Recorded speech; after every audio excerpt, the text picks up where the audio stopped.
8 জুলাই 2024 সরকারি চাকরিতে কোটা ব্যবস্থা বাতিলের দাবিতে উত্তাল বাংলাদেশ।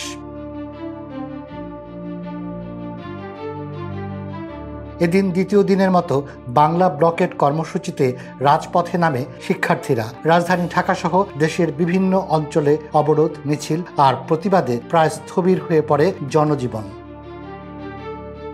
রাজধানীর শাহবাগ, ফার্মগেট, কারওয়ান বাজার, বাংলা মোটর, চাংখারপুল থেকে শুরু করে সায়েন্স ল্যাব পর্যন্ত একযোগে সড়ক অবরোধ করেন আন্দোলনকারীরা। ঢাকামুখী সড়ক রেলপথেও আন্দোলনের ছাপ স্পষ্ট।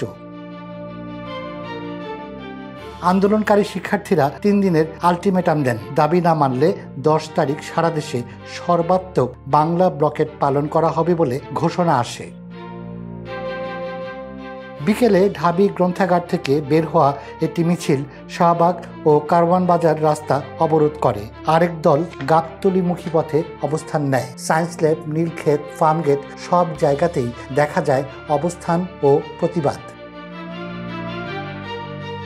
শুধু রাজধানী নয়, রাজশাহী, ময়মনসিংহ, খুলনা, বরিশাল, রংপুর, চট্টগ্রাম, সিলেট সর্বত্র ছাত্রদের একই দাবিতে সড়ক ও রেলপথ অবরোধ। কোথাও কোথাও ট্রেন আটকে পড়ে ঘন্টার পর ঘন্টা।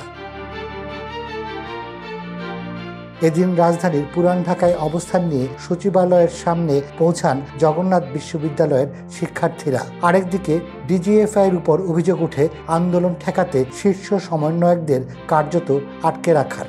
সারা দেশে আন্দোলনের নেতৃত্ব আরও সুসংগঠিত করতে গঠন করা হয় 65 সদস্যের সমন্বয়ক কমিটি। মঙ্গলবার 9 জুলাই গণসংযোগ ও ক্লাস পরীক্ষা বর্জনের পর বুধবার সর্বাত্মক অবরোধ কর্মসূচি ঘোষণা করে বৈষম্য বিরোধী ছাত্র আন্দোলন।